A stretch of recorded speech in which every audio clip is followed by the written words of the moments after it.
ஜெபம் செய்வோம். அன்புள்ள பிதாவே, உமது வார்த்தைகளை கேட்டதன்படி நடக்க எங்களுக்கு கிருபை செய்தருளும். இயேசுவின் நாமத்தில் பிதாவே, ஆமீன். லூக்கா எழுதின சுவிசேஷம் 23ஆம் அதிகாரம் 46ஆம் வசனம். பிதாவே, உம்முடைய கைகளில் என் ஆவியை ஒப்புவிக்கிறேன் என்று மகாசத்தமாய் கூப்பிட்டு சொன்னார். இப்படி சொல்லி ஜீவனை விட்டார். சரி, இந்த வார்த்தை தியானிக்கிறதுக்கு முன்னாடி ஒரு கற்பனை சம்பவம், நம்ம சர்ச்சில் நடந்த ஒரு கற்பனை சம்பவம். ஒரு நாள் ஞாயிற்றுக்கிழமை நம்ம ஆராதனை நடத்திட்டுருக்கோம். அப்போ பாஸ்டர் அன்றைக்கி லீவு, நான் தான் ஆராதனை நடத்திட்டுருக்கேன். பரலோகமே என் சொந்தமே என்று காண்பேனுன்ட்டு பாட்டு எல்லாருமே பாடிட்டுருக்கோம். சபையார் எல்லாருமே திடீர்னு பரலோகமே என் சொந்தமேன்னு பாட்டு பாடிட்டுருக்கோம். பாட்டு பாடிட்டு இருக்கும்போது உற்சாகமாக பாடிட்டுருக்கோம். திடீர்னு கேப்ரியல், நம்ம காபிரியல் தூதன் வந்துடுறாருங்க. எங்கே வருஷத்தில் வந்துட்டார். உங்களுடைய பாடல் எங்கே எதை அசைச்சது? பரலோகத்தை அசைத்தது. அதனால் நான் இங்கே வந்துட்டேன். யாரெல்லாம் பரலோகத்துக்கு போக ரெடியாக இருக்கீங்களோ வாங்க, இப்பயே வாங்கன்னு கூப்பிட்றார். மகா நிசப்தம். ஒரு ஆள் கூட வரல, ஒரு பைபிள் கூட வர மாட்டேங்குது. நான் இந்த பக்கம் திரும்பவே இல்லை, என்ன எதாவது கூட்டுற போகிறேன்ட்டு. பாஸ்டர் வேறு எஸ்கேப் ஆகிட்டார். திரு என்னையும் கூப்பிட்டார். வா தம்பி, நீ தானே ஆராதனை நடத்தினேன். நம்ம நான் தான் நடத்தினேன். அப்போ நீ வா. இப்போ தான் என் பொண்ணு கல்யாணம் ஆயிருக்குன்னு பேரம்பேத்தில் இப்பயே கூப்பிட்டேன். நான் என்ன பண்ணேன்? அப்படியே எதுக்கு பாடினேன்? ஏதோ ஒரு பேச்சுக்கு பாடினேன். அதாவது இன்னைக்கு மரித்தாலும் இயேசு கிறிஸ்துவை நாம் காண்போம் என்ற ஒரு இதுதாலும் மரண பயம்ன்றது என்ன இருக்கு? எல்லாருக்குள்ளும் இருக்குது, நிச்சயமாக இருக்குது. இல்லைன்னு யாருமே சொல்ல முடியாது. மரண பயம்ன்றது எல்லாருக்குள்ளும் அது இன்ஹரண்டாக இருக்குது. ஒரு ஆளுக்கு மிகப்பெரிய ஆபத்து எது நடக்கணும்? மரணம் தான் இல்லையா? ஆனால் கடவுள் என்ன சொல்கிறாரு? அந்த மரணம் மரணத்துக்கு நம்ம பயப்பட வேண்டியதுன்றாரு. மத்தேயு 10ஆம் அதிகாரம் 28ஆம் வசனத்தில் இயேசு கிறிஸ்து சொல்கிறாரு, ஆத்மாவை கொல்ல வல்லவர்களாயிராமல் சரீரத்தை மாத்திரம் கொள்ளுகிறவர்களுக்கு நீங்கள் பயப்பட வேண்டாம். ஆத்மாவை சரீரத்தின் நகரத்தில் அழிக்க உள்ளவருக்கே பயப்படுங்கள். ஆகவே சரீர மரணத்துக்கு நம்ம பயப்பட வேண்டியதில்லை. எதுக்கு பயப்படணுமா? ஆத்ம மரணம், ஆவிக்குரிய மரணத்துக்கு தான் பயப்படணும். எப்போல்லாம் நம்ம இறந்தவர்கள் வீட்டுக்கு போகணும், மாலையை போடும்பொழுது ஓகே இன்றைக்கி இருக்க, நாளைக்கு என்ன அங்கே இப்போ நாளைக்கு ஒரு நாள் நம்மளும் இப்படி தான் இருக்கணும். இன்னொருத்தவங்க யாராவது மாலையை போடுவாங்க. அது இவ்வளோ இந்த கருவடிக்குப்போம் இடுகாட்டில் ஒரு பழைய இடுகாட்டில் அந்த ஒரு வாசகம் இருக்குது, இன்று இவர் நாளை நீ. இப்போ ஒயிட் வாஷ் பண்ணிட்டாங்க. பழைய இதில் பார்த்திங்கன்னா இன்று இவர் நாளை நீ. நம்ம எல்லோரும் ஒரு க்யூவில் தான் நிற்கிறோம். இன்றைக்கி கொஞ்சம் பேர் போகிறாங்க, நாளைக்கு நம்ம நின்று தான் ஆகணும். அதில் மாற்றப்பட முடியாத ஒரு சட்டம். சரி, தேவன் இப்போ இயேசு கிறிஸ்து எவ்வாறு அந்த மரணத்தை எதிர்கொண்டார், அதே போல் அந்த மரணத்தை நாம் எதிர்கொள்ள வேண்டும். எவ்வளோ அழகாக, பிதாவே உம்முடைய கைகளின் என் ஆவியை ஒப்புவிக்கிறேன் என்ற வார்த்தையை சொல்கிறதுக்கு ஒரு தகுதி வேணும். என்ன வேணும்? அதுக்கு ஒரு தகுதி வேணும். நம்முடைய வாழ்நாள் மிகவும் குறுகினதாக உள்ளது. காலையில் பூ பூத்து மாலையில் அழிகின்ற ஒரு பூவுக்கு சங்கீதம் 90ஆம் அதிகாரம் சங்கீதத்தில் தாவீது இப்படி சொல்கிறாரு, அதிகாலையில் பூத்து மாலையில் அறுப்புண்டு உலர்ந்து போகிற பூவுக்கு நம்முடைய வாழ்நாள் இருக்குதுன்னு சொல்கிறாரு. ஆயுசு நாட்கள் 70 வருஷம். 10ஆவது வருஷம் நம்முடைய ஆயுசு நாட்கள் 70 வருஷம். பலத்தின் மீதியால் 80 வருஷம். சப்போஸ் நம்ம காலையில் 6 மணிக்கு பூ பூக்குதுன்னு வச்சுங்க, அறுப்புண்டு போகிறது ஈவினிங் 6 மணி. நம்ம காலையில் பிறக்கிறோம், ஈவினிங் 6 மணிக்கு நம்ம இறந்து போகிறோன்றது கணக்கு. ஸோ பலத்தின் மீதில் 80 வயசுன்னு வச்சுக்கோம். அதை மேப் பண்ணி ஏற்கனவே இதை ஒரு புத்தகத்தில் சொல்லியிருக்கேன். அதை 80 வயசு அந்த 12 மணி நேரத்துக்கு மேப் பண்ணிங்கன்னா ஒரு 10 வயசு பாலகன், 10 வயசு பெண்ணோ பிள்ளையோ காலையில் 7:30 மணிக்கு இருக்கிறாங்க. 7:30 மணி ஆயிடுச்சு அவங்களுக்கு. ஒரு 30 வயசில் உள்ள நபருக்கு காலையில் அவர் 10:30 மணிக்கு இருக்கிறார். 40 வயசில் உள்ள நபர் மத்தியானம் 12 மணிக்கு இருக்கிறார். 50 வயசுகள் உள்ள நபர் மத்தியானம் 1:30 மணிக்கு இருக்கிறார். 60 வயசு உள்ள நபர் 3 மணிக்கு இருக்கிறார். 70 வயசில் உள்ள நபர் 4:30 மணிக்கு இருக்கிறார். 80 வயசு உள்ள நபர் 6 மணி. அதுக்கப்புறம் வர்றது எல்லாமே போனஸ். ஓகேவா? சரி, இப்படி குறுகிய நாட்கள். அதனால் யோபு 9ஆம் அதிகாரம் 25-26 வசனத்தில் யோபு சொல்கிற, என் நாட்கள் அஞ்சற்கார ஓட்டத்திலும் தீவிரமாக இருக்கிறது, அவைகள் வேகமாய் ஓடுகிற கப்பல்கள் போலவும் இறையின் மேல் பாய்கின்ற கழுகை போலவும் இருக்கிறது. சரி, இப்போ இந்த இயேசுக்கு சொன்னார் இல்லையா, பிதாவே உம்முடைய கைகளில் என்னுடைய ஆவியை ஒப்புவிக்கிறேன் என்று சொல்வதற்கு நாம் என்ன செய்ய வேண்டும்? அது எங்கேயும் எங்கேயும் போக வேண்டியதில்லை. இயேசுக்கு சொன்னதுக்கு முன்னாடி 6 வசனத்திலே எல்லாமே இருக்குது. அதை ஒரு 4 பிரிவாக பிரித்து 4 படிநிலைகளில் நம்ம தியானிக்க போகிறோம். 4 படிநிலைகள், ஒவ்வொரு படிநிலைக்கு ஒரு 10 நிமிஷம் வச்சா 40 நிமிஷத்தில் முடிச்சிடலாமா? சரி, குறுக்கீக்காக முடிச்சிடலாம், ஒன்றும் ப்ராப்ளம் இல்லை. ஃபஸ்ட்டு முதல் படிநிலை, மீட்பை பெற்றுக்கொண்டு அதை மற்றவர்களுக்கு அறிவித்தல். முதல் படிநிலை மீட்பை பெற்றுக்கொண்டு அதை மற்றவர்களுக்கு அறிவித்தல். இரண்டாவது, கிறிஸ்துவிடம் நாம் மன்னிப்பை பெற்றது போல மற்றவர்களை மன்னித்தல். இரண்டாவது படிநிலை. முதலாவது படிநிலை என்ன? மீட்பை பெற்றுக்கொண்டு அதை மற்றவர்களுக்கு அறிவித்தல். இரண்டாம் படிநிலை, கிறிஸ்துவிடம் நாம் மன்னிப்பை பெற்றது போல மற்றவர்களை மன்னித்தல். மூன்றாவது படிநிலை, நம் குடும்பத்தார், சபையார் மற்றும் சமுதாயத்தை குறித்த பாரம் கொண்டிருத்தல். நம் குடும்பத்தார், சபையார் மற்றும் சமுதாயத்தை குறித்த பாரம் கொண்டிருந்தல். மூன்றாம் படிநிலை. நான்காம் படிநிலை என்னது? பாடுகளையும் சோதனைகளையும் ஏற்றுக்கொண்டு தேவனை மகிமைப்படுத்துவது.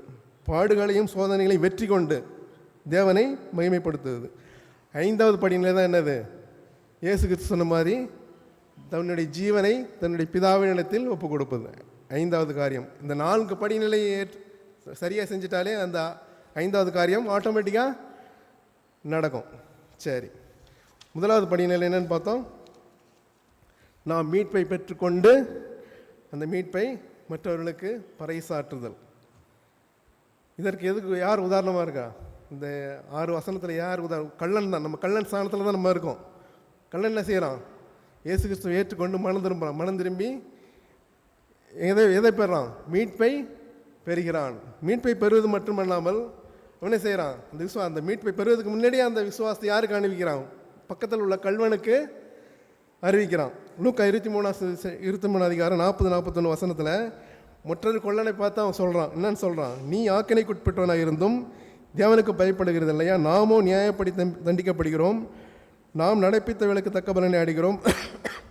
இவரோ தகாதொன்றும் செய்யவில்லையே என்று கடிந்து கொண்டு. ஆகவே இவன் விசுவாசித்தான். அந்த விசுவாசத்தை அவனுக்கு சொல்கிறான்.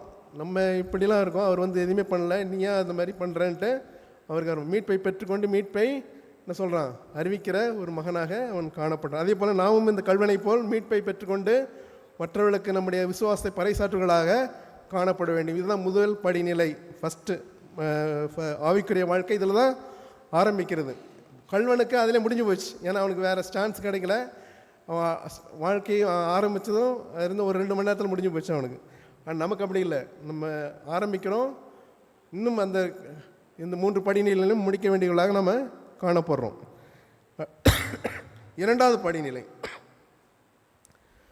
கிறிஸ்துவின் மன்னிப்பை நாம் பெற்றது போல நாம் மற்றவர்களை மன்னிக்க வேண்டும். இது ரொம்ப ரொம்ப இம்பார்ட்டன்ட். கிறிஸ்து என்ன செஞ்சார்? பிதாவை இவர்களுக்கு மன்னியும், தாங்கள் செய்வது இன்னதென்று அறியாதிருக்கிறார்கள். அதுபோல் கிறிஸ்து நமக்கு எப்படி மன்னித்தாரோ அந்த மன்னிப்பு எனக்கு சேர்த்து தான். நானும் தான் சிலுவையில் அவரை சேர்த்து அறிஞ்சு. நமக்கு யார் சிலுவையில் அறிஞ்சதுன்னு கேட்டால் யார்? பரிசேயர்கள், சதுசேயர்கள் சொல்லுவாங்க. இல்லை, நானும் தான் அதுக்கு காரணம். என்னுடைய பாவமும் இயேசு கிறிஸ்து சிலுவையில் அறைவதற்கு காரணம். ஆகவே இயேசு கிறிஸ்து என்னுடைய பாவங்களை மன்னித்தார். ஆகவே நான் மற்றவர்களுடைய பாவங்களை மன்னிப்பதற்கு கடனாளியாக இருக்கிற எங்களுக்கு விரோதமாய் குற்றம் செய்தவர்களுக்கு நாங்கள் மன்னிக்கிறது போல எங்கள் குற்றங்களை எங்களுக்கு மன்னியும். இது வாரம் சொல்கிறோம், அது அதன்படி நடக்கிறோமா? இரண்டாவது படிநிலை ரொம்ப ரொம்ப இம்பார்ட்டன்ட். மீட்பை பெற்றது மட்டும், மீட்பை தக்க வச்சுக்கணும்னா நாம் கிறிஸ்துவை மன்னிப்பது போல மற்றவர்களை, நமக்கு விரோதமாக குற்றம் செய்தவர்களை மன்னிக்க நாம் கடனாளிகளாய் இருக்கிறோம். இரண்டாவது படிநிலை. இந்த 2வது படிநிலை போனால் தான் அடுத்த படிநிலையை நமக்கு போக முடியும். அடுத்து 3வது படிநிலை, நம் குடும்பத்தார், சபையார் மற்றும் சமுதாயத்தை குறித்த பாரம் கொண்டிருத்தல். இயேசு மரிக்கும் போது என்ன செய்கிறாரு? அந்த தாயாரை சீஷனுக்கு அவனை டேக் கேர் பண்ண சொல்லி தன்னுடைய குடும்பத்தை குறித்த ஒரு அக்கறை கொண்டிருந்தார். குடும்பத்தை மாத்திரமல்ல, அவர் வாழும்பொழுது மக்களை குறித்த மிகுந்த பாரம். அவர் என்ன மனதுருகி தன்னிடத்தில் வந்தவர்களை என்ன செஞ்சார்? தன்னுடைய வியாதிகளை எல்லாம் அவர் குணமாக்கினார். அதனால் தன்னுடைய வீட்டிற்கும் சமுதாயத்திற்கும் அவர் நன்மை செய்வராக சுற்றி திரிந்தார். நம்ம செய்யணும், ஃபஸ்ட்டு மீட்பை பெறணும், மற்றவர்களுடைய பாவங்களை மன்னிக்கணும், அதுக்கப்புறம் மற்றவர்கள் மீது நம்முடைய குடும்பத்தார், சபையார் மற்றும் சமுதாயத்தை குறித்த ஒரு பாரம் கொண்டிருக்கணும். இயேசு கிறிஸ்து எவ்வாறு பாரம் கொண்டிருந்தார் அவ்வாறு நாம் பாரம் கொண்டவர்களாக காணப்படுகிறோம். நம்முடைய குடும்பத்தில் நாம் நம்முடைய ரோல் எப்படி பண்ணுறோம்? நல்ல கணவனாக, நல்ல தகப்பனாக, நல்ல அண்ணனாக, நல்ல தம்பியாக எப்படி இருக்கிறோம்? நல்ல மகளாக, நல்ல தாயாராக நம்முடைய ரோலை நம்ம ஒழுங்காக பண்ணுறோமா குடும்பத்தில்? ஃபஸ்ட்டு. அடுத்தது பயாலஜிக்கல் ஃபேமிலி, அடுத்து ஸ்பிரிச்சுவல் ஃபேமிலி. வேறவனுக்கு சொன்ன மாதிரி அடுத்தது சபை. என்னது? Spiritual family. ஸ்பிரிச்சுவல் ஃபேமிலியில் சபையில் நம்ம நம்முடைய ரோலை பண்ணுறோமா? நமக்கு இயன்றதை எல்லோரும் இங்கே பிரசங்கம் பண்ண முடியாது, எல்லோரும் பாட முடியாது, எல்லோரும் கீபோர்டு போட முடியாது. பட் உங்களால் இயன்ற உதவி ஏதாவது அந்த உங்களுடைய தாளந்தை நீங்கள் பயன்படுத்தலாம் சபை வளர்வதற்கு. அதே போல் சமுதாயத்திற்கு நாம் பயன்பட வேண்டும். அந்த காலத்துலேருந்து மிஷனரிகள்லாம் இங்கே வந்தாங்க. நம்ம மாமனா மச்சானா எதுக்காக வரணும்? இங்கே தன்னுடைய லைஃப்பை இது பண்ணி இங்கேயே மறித்தாங்க. பிக்ரகாம் ஸ்டெயின்ஸ் வந்தார், ஆஸ்திரேலியாவிலேருந்து வந்தார், பெண் ஃப்ரெண்டாக ஏதோ பார்க்குறதுக்கு வந்தார். இங்கே தங்கி இங்கேயே முடிஞ்சு போச்சு அவருடைய லைஃப். பாருங்கள், சமுதாயத்தை குறித்த ஒரு அக்கறை எந்த அளவுக்கு அவங்கள அந்த மிஷனரிகள்லாம் அக்கறை கொண்டிருந்தார்கள் பார்க்கும்போது நம்மளாம் இன்னும் எவ்வளோ வளர வேண்டியவர்களாக இருக்கிறோம் அந்த நம்ம சோதித்து பார்ப்போம். அதனால் நம்ம குடும்பத்தாரிடம் எப்படி செயல்படுகிறோம், சபையில் நம்ம எப்படி செயல்படுகிறோம், சமுதாயத்தில் எவ்வாறு செயல்படுகிறோம்? ஏனென்றால் ஏழை எளியோர், திக்கற்றோர், கைம்பெண்கள், விதவைகள் இவளை குறித்த பாரம் நமக்கு இருக்க வேண்டும். அதுதான் வேதாகம் நமக்கு போதிக்கிறது. மூன்றாவது படிநிலை. முதல் படிநிலை மீட்பை பெற்று மீட்பை பறைசாற்றுதல். இரண்டாவது படிநிலை கிறிஸ்துவிடம் நாம் மன்னிப்பை பெற்றது போல மற்றவர்களை மன்னிப்பது, இரண்டாவது படிநிலை. மூன்றாவது படிநிலை என்னது? நம் குடும்பத்தார், நம் சபையார், நம் சமுதாயத்தை குறித்த பாரம் கொண்டிருத்தல், அதற்கேற்ற செயல்பாடு காணப்பட வேண்டும். மூன்றாவது படிநிலை. நான்காவது படிநிலை மிக முக்கியமான ஒன்று. பாடுகளையும் சோதனைகளையும் வெற்றி கொண்டு தேவனை மகிமைப்படுத்துவது. பாடுகளையும் சோதனைகளையும் வெற்றி கொண்டு தேவனை மகிமைப்படுத்துவது. இயேசு கிறிஸ்துவனுடைய பிரதானம். இயேசு கிறிஸ்து அவர் மிகுந்த பாடுகளை பட்டார், சோதனைகளை வெற்றி கொண்டார். என் தேவனே, என் தேவனே, ஏன் என்னை கைவிட்டீர்? அது மன ரீதியான ஒரு பாதிப்பை அடைந்ததற்கான ஒரு அடையாளம்.